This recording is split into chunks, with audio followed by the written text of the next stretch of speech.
ప్రేక్షకులందరికీ నమస్తే. ఈరోజు మనతో ఉన్నారు ప్రముఖ జ్యోతిష పండితులు సుభాష్ శర్మ గారు మనతో ఉన్నారు. మాట్లాడదాం. గురుగారు నమస్తే. శ్రీమాత్రే నమః. గురుగారు, ప్రధానంగా ఏ రోజు ఎక్కడ చూసుకున్నా కానీ అంటే ఎంత ఎవరికి ఎన్ని రకాలైనటువంటి పరిస్థితి బాగుంది అని అనుకుంటూనే ఉంటారు కొంతమంది.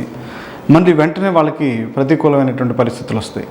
ఎందుకు వస్తుంది, ఎలా వస్తుంది అనేటువంటిది కాదు. అందులో ఇప్పుడు బాగా చాలామంది ఇబ్బంది పడేటువంటిది ఏంటంటే పైకి మేకపోతే గాంభీర్యంగా ఉన్నా కానీ లోపల మదన పడుతూ ఉంటారు, అప్పుల బాధలు.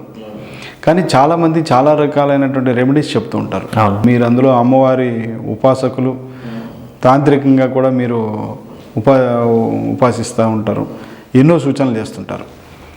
ఈ అప్పుల బాధలు అనేటువంటి ఎవరికైతే ఉన్నాయో వాళ్ళకి పూర్తిగా తొలగిపోవాలి అని అంటే, వాళ్ళకు ఉన్నటువంటి ప్రతికూల పరిస్థితుల నుంచి అనుకూల పరిస్థితులు రావాలి అంటే మీరు ఎలాంటి రెమెడీ సూచిస్తారు? తప్పకుండా అండి. ముందుగా ప్రేక్షకులందరికీ శ్రీమాత్రే నమః, శ్రీ గురుభ్యో నమః. నమో దేవ్యై మహాదేవ్యై శివాయై సతతం నమః. నమ ప్రకృత్యై భద్రాయై నిహతాం ప్రణతాస్మిత. అప్పుల బాధ, అప్పు అంటేనే మనిషికి ఒక భయంకరమైనటువంటి వ్యాధిలా మనం పరిగణలోకి తీసుకోవాలి. ఎందుకంటే అప్పుల బాధ అనేటటువంటి మనిషిని ఎన్నో రకాలుగా పీడించేస్తుంది, ఎన్నో రకాలుగా నాశనం చేస్తుంది. ఒక్కొక్కసారి ప్రాణం తీసుకునే పరిస్థితులు కూడా మనిషికి రావడం జరుగుతూ ఉంటుంది. దానికి ప్రధానమైనటువంటి సమస్య డబ్బు సమస్య, అందులోనూ అప్పుల బాధ. ఈ అప్పు అనేటటువంటిది మనిషిని ఎన్నో రకాలుగా ముప్పు తిప్పలు పెడుతూ ఉంటుంది. మానసికంగా కుంగదీస్తుంది, మానసికంగా, శారీరకంగా, ఆలోచన ఎన్నో రకాలైనటువంటి విధంగా మనిషిని కృంగజేస్తుంది, ఎన్నో రకాలుగా దిగజారు చేస్తుంది. అప్పు అంటేనే అది భయంకరమైనటువంటి వ్యాధితో సమానం అండి. ఎందుకంటే వ్యాధి ఉంటే మనంతటా మనమే పోరాడతాం, కానీ అప్పుల బాధలు అలా కావు. మనిషిని ఎన్నో రకాలుగా సతమతం చేస్తూ ఉంటుంది.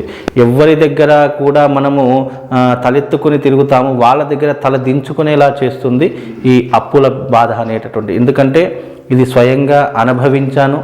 ఎన్నో రకాలుగా ఎంతోమంది జీవితంలో కూడా ఇది చూడడం జరిగింది. ఈ జాతకరీత్యా కానీ స్వయం ఇది ఏదైతే నేను అనుభవించినట్టు, అంటే గతంలో కొన్ని సంవత్సరాల కింద కనుక తీసుకుంటే అప్పులు ఏ రకంగా ఉంటాయి, దీని యొక్క పర్యవసానం ఏమిటి అనేటటువంటిది అనుభవపూర్వకంగా చెప్తున్నాను. జీవితంలో ఉప్పు కారమైన తిని బ్రతకాలి, కానీ అప్పు అనేటటువంటిది ఉండకూడదని చెప్పేసి రియలైజేషన్ అయ్యింది. ఎందుకంటే డబ్బు ఉన్నప్పుడు మనిషికి విలువ తెలియదు. అంటే డబ్బు ఉన్నప్పుడు కానీ దాని యొక్క పరిస్థితులు కానీ ఉన్నప్పుడు మనకి ఏం చేయాలో తెలియదు, విచ్చలవిడిగా ఖర్చు పెడతాం. కానీ మన దగ్గర డబ్బు లేదు, అవసరానికి ఆదుకునే వ్యక్తి లేడు అన్నప్పుడు మనం చేసుకునేటటువంటి మొట్టమొదటిది అప్పు. ఎందుకంటే డబ్బు లేదు, అవసరానికి ఆదుకునే వ్యక్తి లేడు. అప్పుడు మనం గత్యంతరం లేని సమయంలో ఎవరి దగ్గరికి వెళ్ళి ఏదో తాకట్టు పెట్టో, లేదంటే మన మీద ఉన్నటువంటి ప్రేమతోనో, లేదంటే మన మధ్య ఉన్నటువంటి పరిచయంతోనో అప్పు ఇవ్వడం స్టార్ట్ అవుతుంది, లేదా అప్పు తీసుకోవడం ప్రారంభమవుతుంది. ఎప్పుడైతే ఒకసారి అప్పుకు అలవాటు పడ్డాడో మనిషి, ఇక అప్పటి నుండి ఇక లేకపోతే అప్పు చేయడం అనేటటువంటిది తన జీవితంలో ప్రధానంగా పెట్టుకుంటాడు. ఇక వ్యసనం, అది కూడా ఒక వ్యసనం అప్పు. ఎందుకంటే కష్టం వచ్చినప్పుడు అప్పులు ఇచ్చేవాళ్ళు ఉన్నారు, తీసుకునేవాడు ఉన్నాడు. ఇచ్చేవాడు తీసుకునేవాడు ఉన్నంత కాలం వాళ్ళ జీవితం అనేటిది ఒక రకంగా హాయిగా సాగుతుంది అని అనుకుంటాం. కానీ అది ఒక ఊబి లాంటిది. ఊబిలో మనం కూడుకుపోతూ, ఇలాగైతే కూడుకుపోతామో లోపలికి మెల్లిమెల్లిగా అప్పు ఎప్పుడైతే జీవితంలో ప్రారంభమవుతుందో మనిషి కూడా అదే రకంగా కూడుకుపోతాడు. మళ్ళీ దాని నుంచి వెళ్ళడము అంటే అది ఎంతో ఇంపాసిబుల్, అసాధ్యము అని చెప్పుకోవాలి. ఎంతో అదృష్టం ఉంటే కానీ అప్పుల బారి నుండి బయటపడలేము. ఒకవేళ బయటపడ్డా మళ్ళీ అప్పు చేద్దాము అనే ఆలోచన వచ్చిందంటే ఇక అతని ప్రపంచంలో ఏ వ్యక్తి కూడా మార్చలేడు. ఎందుకంటే ఎన్నో కష్టాలు పడి ఒక రకంగా అప్పు తీర్చేసుకున్నాం అనుకుంటే, అరే దేవుడి దగ్గర అప్పు తీరిపోయిందని ప్రశాంతంగా ఉండడం చాలా ఉత్తమమైనటువంటి మార్గం. లేదు మళ్ళీ నేను అదే దారికి పోతాను, అప్పులు చేసుకుంటూ బ్రతుకుతానంటే కానీ ఇక అతని జీవితంలో ఎవ్వరూ మార్చలేరు. 10,000 రోజుకు ₹1,00,000 సంపాదించినా అతని మార్చడం చాలా కష్టం. అందుకే జీవితంలో అప్పు లేనటువంటి వాడు గొప్పనైనటువంటి వాడు అన్నారు. అంటే జీవితంలో ఏ మనిషికైతే అప్పు లేదో ఆ వ్యక్తి కోటీశ్వరుడు అని చెప్పి కూడా మనం అనుకోవచ్చు. ఎందుకంటే అప్పు లేనటువంటి వాడు కోట్లకు అధిపతి అని కూడా చెప్పుకోవచ్చు. అందుకే అంత మానసిక ప్రశాంతతతో ఉంటాడు. ఎంతో ప్రశాంతత అండి. ఎందుకంటే మనం ధైర్యంగా రోడ్డు మీద నడుచుకుంటూ వెళ్ళొచ్చు, ధైర్యంగా ఫోన్లు ఇప్పుడు ఫోన్లు వచ్చాయి అంటే ఏ అప్లోడ్ చేశారో అని చెప్పేసి ఫోన్లు కూడా లేపలేనటువంటి పరిస్థితిలో ఇప్పుడు మనం ఉన్నాము. అంత దారుణమైన సిచ్యువేషన్లు అండి. ఎందుకంటే ఫోన్లు అంటే మనం ప్రేమగా ఇస్తాము, అంటే ఒక వ్యక్తిని మనము అతని నుండి దూరం కావాలంటే ఒక 10 రూపాయలు ఇచ్చి చూడాలట. ఆ 10 రూపాయలు ఇస్తే మంచివాడు, లేదు అంటే ఇక ఆ వ్యక్తిని అక్కడితోనే దండం పెట్టి దూరం చేసుకోవడం అనేటటువంటి చాలా ఉత్తమమైనటువంటి పద్ధతి. అందుకని అప్పు అనేటటువంటి మనుషులు ఏ రకమైనటువంటి విషయాలు చేసుకోకూడదు, కానీ కొన్ని రకాలైనటువంటి అప్పులు కూడా చేయవచ్చు అని కూడా ధర్మశాస్త్రం చెప్పింది. అది ఎలాంటి అప్పులు అంటే ఒక ఇల్లు కట్టుకోవడానికో, ఒక పెళ్లి చేయడానికో, పిల్లల చదువులకు, దీనికోసము మనకు స్తోమత ఎంత ఉందో దాని పరిధిలోనే అప్పు చేయాలి. కానీ స్తోమతకు మించి అప్పు చేయడం కూడా అది ఒక అవలక్షణంగా చెప్పడం జరిగింది. అందుకే మన సంపాదన ఒక 50,000 ఉందనుకోండి, ఒక 20,000 వరకు అప్పు చేసుకోవచ్చు, ఒక 30,000 వరకు చేసుకోవచ్చు. అంతేకాని 50,000 ఉంది కదా, నేను ₹1,00,000 10 లక్షలు అప్పు చేస్తాను, నెలకింత కట్టేస్తాను అని అనుకున్నాను అనుకోండి, సంపాదించేంత అప్పులకు వడ్డీలకు పోతుంది, సంపాదించే అప్పులు కట్టడానికి పోతుంది. మళ్ళీ ఇక్కడ జీవితం గడవాలంటే మళ్ళీ అప్పు చేయాలి. అంటే ఒక అప్పు తీరిపోతుంది, ఇంకో అప్పు ప్రారంభమవుతుంది. అందుకని మన స్తోమతకు మించిన అప్పు చేయకూడదు. ఇది స్వయంగా వ్యక్తిగతంగా అనుభవపూర్వకంగా చెప్తున్నాను. స్తోమతకు మించి ఎవరైతే అప్పు చేస్తారో జీవితంలో పైకి ఎదగలేరు. పైకి వచ్చినా అతనికి భవిష్యత్తు, మర్యాద అనేటటువంటిది అతనికి జీవితంలో దొరకదిగా. కనుక అప్పు అనేటటువంటి ఒక మహమ్మారి, ఒక రాక్షసుడిలా మనము అప్పుని దూరం పెట్టుకోవాలి. అప్పు లేకపోతే ఉప్పు కారం తిని అన్నా మనం ప్రశాంతంగా పడుకోవచ్చు, కంటి నిండా నిద్రపోవచ్చు. కానీ అప్పు ఉంటే కంటి నిండా నిద్ర రాదు. మనం ఫోన్లు సరిగ్గా మాట్లాడలేము, అయిన వాళ్ళ మధ్యలోకి వెళ్ళలేము, అయిన వాళ్ళు వెళితే ఏమంటారో అని చెప్పి ఒక భయము, ఇలా ఎన్నో రకాలైనటువంటి మానసిక వ్యధతో మనిషి కుళ్ళిపోతాడు. ఏ విధంగా అయితే వ్యాధి కుళ్ళిపోతే మనిషి చచ్చిపోతాడో, అప్పు అనేటటువంటి మనిషి జీవితంలో మనిషిని దిగజారు చేస్తుంది, కిందికి దిగజారు చేసి మనిషిని అధోపాలు చేస్తుంది. అదే రకంగా సంఘంలో గౌరవము, కీర్తి మరియు అన్నీ కూడా పోయేలా చేసేటటువంటిది అప్పు. అందుకని జీవితంలో అప్పు చేయకూడదు. ఒకవేళ అప్పు చేస్తే అది తీరలేదు అంటే గనక ఒక చక్కనైనటువంటి రెమెడీ ఉందండి. ఆ రెమెడీ గనక చేస్తే 100% అప్పులన్నీ క్లియర్ అయిపోతాయండి. అవునండి. ఆ రెమెడీ ఏంటి అంటే ఒక రావి ఆకు తీసుకోవాలి.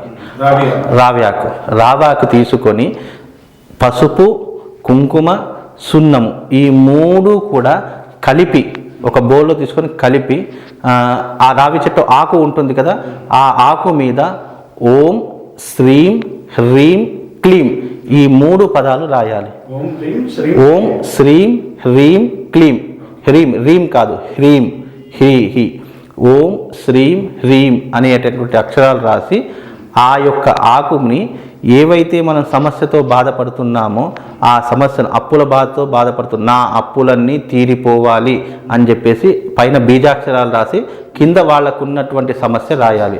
లైక్ అప్పుల సమస్య తీరిపోవాలి, లేదు నాకు ధనం బాగా రావాలి, లేదంటే నా వ్యాపారం అభివృద్ధి జరగాలి, ఇలా వాళ్ళ సమస్య ఏదైనా సరే, వాళ్ళ ఇష్టకామ్యార్థం ఏదైనా సరే ఈ 3 బీజాక్షరాలు దాని మీద రాసి ఆ ఆకుని గనక పారే నీళ్ళల్లో కానీ, లేదా పారే నీళ్ళు మనకు అవకాశం లేదు అన్నప్పుడు ఒక పళ్ళెంలో నీళ్లు తీసుకొని ఆ రావి ఆకు ఆ పళ్ళెంలో నీళ్ళల్లో వేసేయాలి. ఎప్పుడైతే ఇలా ఒక 11 రోజుల పాటు చేస్తామో 100% వాళ్ళ జీవితంలో అప్పులు అనేటటువంటివి తగ్గుముఖం పడతాయి. అప్పులు అనేటటువంటి మెల్లిమెల్లిగా తీరడం మొదలవుతుంది, సంపాదన పెరగడం మొదలవుతుంది, అప్పులు తీరడం మొదలవుతుంది. అంటే ఎప్పుడైతే మనకు సంపాదన పెరిగిందో అప్పుడు అప్పులు ఆటోమేటిక్గా మనం క్లియర్ చేసుకుంటూ ఉంటాం. ఏ మనిషికైనా ఎంత తొందరగా అప్పులు తీరిపోతే అంత ప్రశాంతంగా ఉండవచ్చు అనేటటువంటి ఆలోచనలో అప్పు చేసిన ప్రతి మనిషి కూడా ఉంటాడండి. ఎందుకంటే అప్పు చేసి ఎగ్గొడదామని లేదా దాన్ని తప్పించుకొని తిరుగుదామని ఎవ్వరూ అనుకోరు జీవితంలో.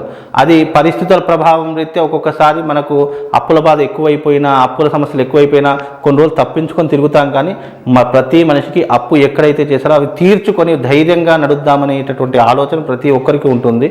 అలా ధైర్యంగా నడుద్దాము, అప్పులన్నీ తీర్చుకుందాం అనుకున్నటువంటి వారు ఈ యొక్క రావి చెట్టు ఆకు యొక్క రెమెడీ చేసుకోండి. 100% అప్పులన్నీ తీరిపోతాయండి. ఇప్పుడు ఆ ప్లేట్లో అన్నారు, ప్లేట్లో వేసేయమన్నారు నీళ్ళల్లో, మరి ఆ నీళ్ళని ఎక్కడ పారిపోయాలనేటువంటి డౌట్ వస్తుంది. చెట్టుకు పారిపోసేయాలి, చెట్టుకు పారిపోసేయాలి. ఆ ఆకుని ఆ ఆకును కూడా చెట్టు దగ్గరికి, అంటే ఇలా రోజు 11 రోజులు చేయాలి.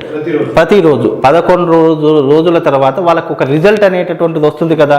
అదే పలానా నాకు అప్పులు తీరిపోతున్నాయి, ఈ రెమెడీ ఏదో బాగా ఉంది అనుకున్నప్పుడు అప్పులు తీరేంత వరకు ఈ రెమెడీ చేస్తూనే ఉండాలి.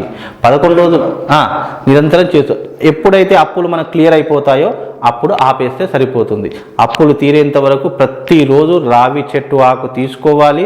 నేను చెప్పినటువంటి బీజాక్షరాలు దాని మీద రాయాలి, కింద వాళ్ళ యొక్క సమస్య రాయాలి. అలా రాసి దగ్గర పారే నీళ్ళు ఉంటే పారే నీళ్ళల్లో, అలా లేని సమయంలో పళ్ళెంలో నీళ్ళు తీసుకుని దాంట్లో వేసి మళ్ళీ తెల్లవారుదామున ఆ నీళ్ళన్నీ ఒక చెట్టుకు, ఆ ఆకుతో సహా చెట్టుకు పోసేయాలి. అలా 11 రోజుల పాటు చేస్తే గనక అద్భుతమైనటువంటి రిజల్ట్ వాళ్ళ జీవితంలో కనిపిస్తుందండి. అద్భుతం గురుగారు, చక్కటి రెమెడీ చెప్పారు. ధన్యవాదాలండి. శ్రీమాత్రేనమండి.